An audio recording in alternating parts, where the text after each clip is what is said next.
Olá, tudo bem? Mais uma apresentação do canal Informação Fiscal grátis, com a série de vídeos Introdução à área fiscal tributária para público leigo, estudantes, profissionais que já trabalham, mas não conhecem todos os aspectos fiscais, e também para departamentos, que trabalham com isso indiretamente, como financeiro, folha de pagamento, etc., inclusive pequenos empresários que às vezes não têm acesso a muita informação. Bom, a gente hoje vai falar sobre lucro presumido. Falamos no Simples Nacional no vídeo passado. Ao final estaremos colocando o link para ele, para quem quiser ver ou rever.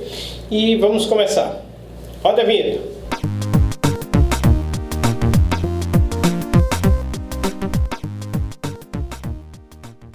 Hoje, como dissemos, falamos sobre lucro presumido. Não se esqueçam de dar o like, se inscrever no canal e marcar o sininho.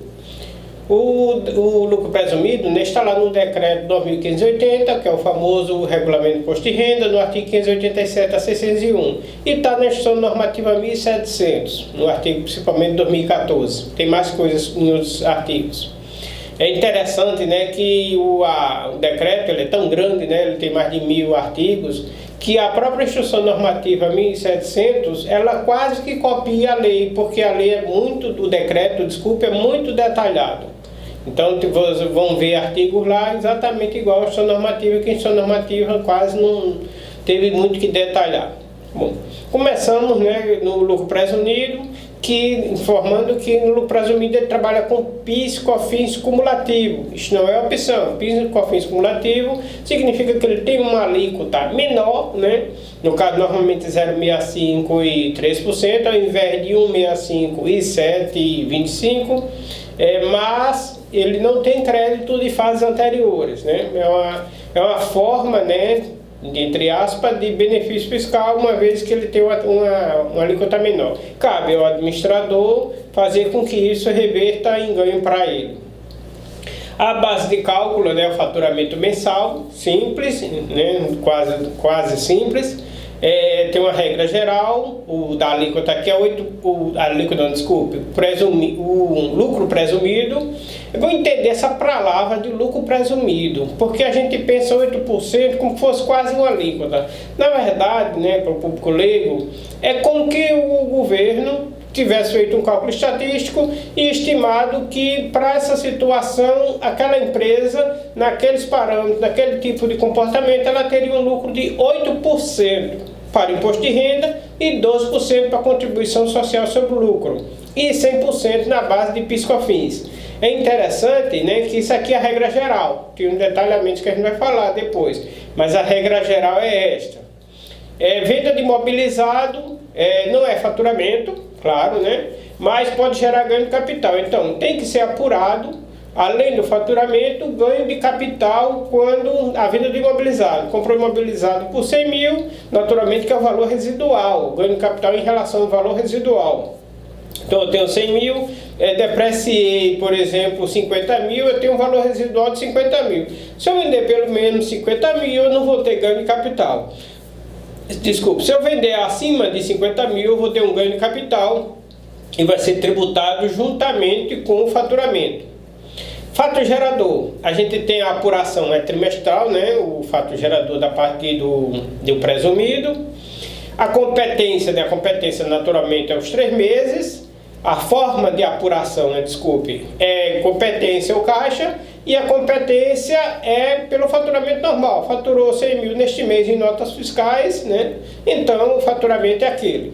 Bom, mas aí ela tem a opção, só tem essa opção no lucro presumido, em que ela pode apurar pelo caixa, pelo regime de caixa, ou seja, só quando receber. Então, se eu faturei 100 mil nesse mês, só recebi no mês seguinte, esses 100 mil só vão contar para o faturamento, para efeito de apuração de tributo no mês seguinte. Aí tem um detalhe muito importante. Às vezes as empresas em janeiro, que é o mês de decisão, ela resolve mudar de forma de apuração, porque verificam que uma ou outra opção é melhor. Então muitas vezes a empresa cai o faturamento, ou ela está com faturamento lucro real até dezembro e verificam que pelo presumido ela tem uma situação melhor. Bom, aí há de salientar, né, que como ela, por exemplo, faturou 100 mil em dezembro e pegou aquele 100 mil, estava pelo lucro real, aquilo entrou na competência de dezembro. Quando chegar em janeiro, então aqueles 100 mil reais ela vai receber. Então, quando ela optar pelo regime de caixa, ela vai ter que descontar todos os meses os faturamentos que foram do exercício anterior que está recebendo, ou seja, da base de cálculo. Então, os 100 mil que eu recebi em janeiro, no lucro presumido, opção de caixa, mas que eu já levei em consideração para o faturamento de dezembro para o lucro real, esses 100 mil não conta. Muito importante isso. Bom, a gente tem aqui o artigo 33, né, que é a base de cálculo do imposto de renda. O artigo 33 é o imposto de renda e o artigo 34 é a contribuição social, bem parecido. Só varia os percentuais. Então será em cada mês, será determinado mediante a aplicação do percentual de 8% sobre a receita bruta definido no artigo 26, o faturamento. Né, de tirado naturalmente aquela coisa básica, de ter descontado as devoluções e tudo mais. O desconto incondicional também. Bom, sobre a receita bruta, 8%, regra geral. Aí vamos lá. No parágrafo 1º, a gente tem que nas seguintes atividades o percentual será de 1,6%. Já, aí no caso teve um pouco menor, né? Sobre revenda para consumo de combustível, derivado de petróleo, cálculo etílico, carburante e gás natural. Parágrafo na linha 1. A linha 2. 8% sobre a receita bruta oferida. Então, o 8%, novamente a regra geral, na prestação de serviço hospitalar, na prestação de serviço de transporte de carga, nas atividades imobiliárias relativas ao desmembramento e por aí vai. Onde tiver esses 3 pontinhos, significa que o texto é bem maior, mas a gente está exemplificando aqui o contexto de cada letra, né? E às vezes tem mais letras. Então, por exemplo, na letra D tem atividade de construção por empreitada, com emprego de todos os materiais indispensáveis. O todos aí está em amarelo, não é à toa, né? Então isso é a regra para que se apure com 8%. Ah, não é 8%, não é de todos os materiais, então vai se enquadrar em outra regra. Item 3, né? A linha 3, 16%, já subiu um pouquinho, sobre a receita bruta oferida na prestação de serviço de transporte, exceto mencionado no inciso 2, parágrafo 1º, né? E nas atividades desenvolvidas por bancos comerciais e blá blá blá, essa área toda a parte de financeira, seguro, tudo mais. Além, ainda no artigo 33, a gente tem a continuação, a linha 4. Então 32%, que é a maior faixa, sobre a receita bruta oferida com as atividades de prestação de serviço, profissional legalmente regulamentado, né, contador, engenheiro e tudo mais, advogado, e intermediação de negócios, administração, locação, cessão de bem imóvel, direito de qualquer natureza, construção por administração empreitada, unicamente de mão de obra com emprego parcial de materiais. Olha o parcial ali, e a gente viu que no outro caso tinha total. Então no caso de parcial, a gente tem 32%. Letra E, a construção, recuperação, reforma, ampliação de infraestrutura, contrato de concessão de serviço público, independentemente de uso parcial total de materiais. Nesse caso aí ele já destaca que independentemente se for total vai ser 32%. E prestação cumulativa e contínua de serviço de assessoria creditícia, novamente a área financeira, né? Prestação de qualquer outra espécie de serviço não mencionado neste parágrafo. Os outros serviços que não foram prestados no parágrafo 1º, ou seja, nas alíneas 1, 2, 3, cai na linha de 32%. Ainda aqui a gente vale ressaltar, né, no artigo 215 da Instrução Normativa 1700, no parágrafo 2º, no caso de atividades diversificadas, será aplicado o percentual correspondente a cada atividade. Presta atenção. Então, eu tenho uma atividade de construção, né, que é voltar aqui, eu tenho uma atividade de construção com prestação de mão de obra, parcial, tudo mais, então é 32%. Voltando mais aqui, eu tenho uma prestação de serviço, vamos dizer assim, de transporte de carga, né? Eu tenho uma construtora, tudo mais, ao mesmo tempo eu tenho meus caminhões e estou fazendo também atividade de transporte de carga. Estou declarando naturalmente tudo isso bonitinho separado, tenho os KNAI para isso, tudo mais como objeto social da empresa, posso fazer isso. E aí vou ter duas atividades com duas bases de cálculo diferentes. Base, não alíquota. A alíquota é a mesma. Então a gente tem aqui que, né, duas atividades. Então na hora da apuração lá eu vou ter 8% de uma situação no faturamento e 32% no outro faturamento. Muito importante isso. Vou pegar menor, não. Tem que ser de acordo com a atividade. Aí é onde a parte de presumido fica um pouco complicada. No parágrafo 3º serão acrescidas as bases de cálculo de que trata o caput e o parágrafo 1º, naturalmente. Há os ganhos de capital, que eu já falei, né, de mais receita e resultado positivo decorrente de receitas não abrangidas pelo caput e pelo parágrafo 1º, que é o faturamento normal, auferido no mesmo período. Receita de locação de imóvel, né, quando não for objeto social da pessoa jurídica, deduzido dos encargos necessários à sua percepção. Locação de imóvel também. Ao lucro presumido e o resultado presumido serão determinados pelo regime de competência ou de caixa. Né? Aqui é simplesmente a regulamentação do que a gente já falou antes. Parágrafo 10, a gente tem que as pessoas jurídicas excluem prestadores de serviços em geral mencionados nas alíneas B, C, D, F, G e J do inciso 4 do parágrafo 1º do artigo 33, complicado, né? Cuja receita bruta anual seja de até 120 mil anual.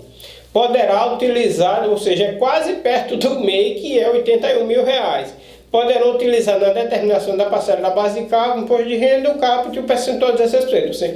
Ele está como que fosse dando um benefício para essas empresas que, exclusivamente numa dessas atividades, o percentual de 16%, quando na verdade no inciso 4 seria 32%. Preste atenção aqui, ó, que a gente, para ler a questão de interpretação de lei, principalmente quando ele fala inciso 4, parágrafo 1º do artigo 3º, é bom e interessante na hora de memorizar para ir consultar, ler ao contrário. Então eu tenho 33, primeiro, 4. Por quê? 33 é o parágrafo, o artigo, o primeiro que eu tenho que achar, né, porque o resto está dentro dele. Então eu achei 33, achei o parágrafo 1º e depois eu achei o inciso 4 que está dentro do parágrafo 1º. É uma forma de ler não fácil e interessante, ou seja, de trás para frente. 33, primeiro, 4. Né? Voltamos aqui, então, a gente justamente tinha sublinhado por conta disso. Então, essas atividades aí, B, C, D, F e J, essas atividades aí, pulou a G para, como disse, a gente não está citando tudo. Então, essas atividades aí, se tiver um faturamento anual de 120 mil, de até 120 mil reais, ela poderá utilizar o percentual da base de cálculo, ou seja, ela será considerada como que teve um lucro de 16%, ou seja, se ela atingir o faturamento de 120 mil perfeito, exato, então ela vai ter mais ou menos 18 mil reais, né, aí de base de cálculo, ou seja, o lucro presumido para a apuração do imposto em cima dele, baseado nas suas respectivas alíquotas de cada imposto. No decreto 9.580, né, do Regulamento de Imposto de Renda, a gente tem o artigo 34. Como eu falei, no 33 é imposto de renda e o 34 é a base de cálculo da contribuição social. No artigo 34, né, a gente tem que a base de cálculo e da CSL, cada mês será determinado percentual 12%. Né? O imposto de renda a gente viu que era 8% e a CSL é 12%. Sobre a receita bruta líquida definida no artigo 26. Auferido na atividade deduzida da devolução, venda cancelada, por isso que ele chama líquida, né? Contribuição social sobre lucro líquido. O lucro líquido, na verdade, é das vendas canceladas, descontos condicionais, no caso do presumido. No caso do lucro real, outras situações a gente vai ver em seguida em próximos vídeos. No seu parágrafo 1º, diz que o percentual será de 32% para a atividade. Veja que ele já subiu de 12% para 32%. Então, 32, na linha 1, prestação de serviço em geral, observado disposto no parágrafo 2º, intermediação de negócio, administração, locação, cessão de bens imóveis, móveis e direito de qualquer natureza. Né? Então, é 32%. Prestação cumulativa e contínua de serviço de assessoria creditícia. Ainda no artigo 34, a gente tem a continuação aqui falando que o artigo, no parágrafo 1º, o percentual do que trata será de 32% para a atividade D. A linha 5, né, que a gente falou a linha 4, a linha 5, serviço de construção, esses pontinhos novamente, é porque tem um texto aí que a gente pulou para dar o mais importante aqui. Quem tiver interesse é só localizar e ler com maior tranquilidade e entender totalmente. Mas aqui já está o entendimento geral. Ampliação ou melhoramento de infraestrutura vinculada ao contrato de concessão, independentemente do emprego parcial ou total de materiais. Novamente, aquilo que a gente viu no imposto de renda, né? Contudo, a gente localizou, né, tem uma solução de consulta número 55, COSIT de 2003. COSIT, né, é um órgão vinculado à Receita Federal.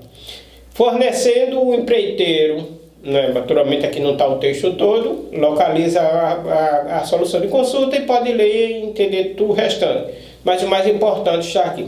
Fornecendo ao empreiteiro todos os materiais indispensáveis à sua execução, sendo tais materiais incorporados à obra, está sujeito à aplicação de percentual de 12% pela determinação da base de cálculo da CSL. Então ele cai de 32 para 12 se sua empresa, sua atividade, atender esse ponto. Então, se ela tiver todos os materiais incorporados à obra, então ela vai se beneficiar com a alíquota de 12%, com a base de cálculo de 12% ao invés de 32%.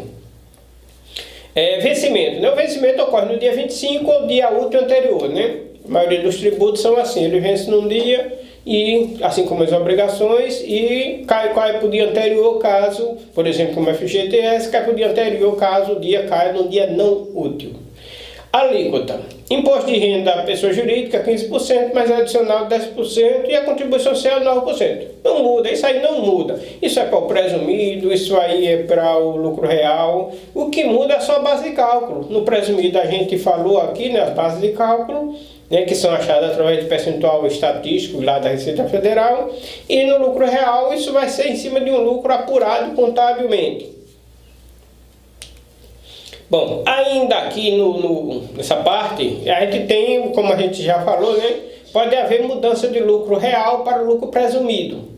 Então, nesse caso, no artigo 593, deverá adicionar a base de cálculo sobre ao período de apuração, no caso optado por tributação com base no lucro presumido, saldo de valores cuja tributação havia diferido. Isso aí o que acontece? Ele está dizendo que está vindo do lucro real para o presumido. E lá no lucro real ele diferiu, né, alguns valores, né, para a questão do controle da parte B.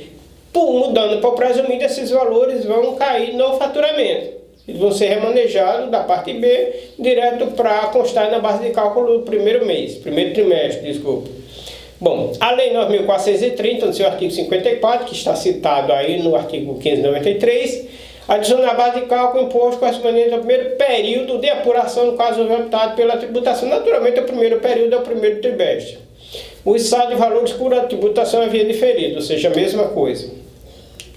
Bom, além disso, a gente tem mudança de presumido para o lucro real, ou seja, o contrário. Você está terminando o ano no presumido e vai virar lucro real. Quando falar do lucro real, a gente vai lembrar esse ponto aqui. Então, no artigo 594, tributado pelo presumido que em período de apuração imediatamente posterior passar a ser tributado pelo lucro real, deverá ser observar o disposto no artigo 396. Podia ter dito já no próprio artigo, né? Bom, no artigo 396 deverá incluir na base de cálculo imposto sobre a renda apurado pelo presumido, os ganhos decorrentes de avaliação com base no valor justo. Ou seja, se eu estava no presumido, se a empresa estava no presumido e fez uma avaliação à base de valor justo, ela não tributou porque não se enquadrava em nenhuma referência lá à apuração, ou seja, não era faturamento, não era ganho de capital. Uma vez que ela passe para a questão do lucro real, então ela vai pegar esse valor e jogar para a receita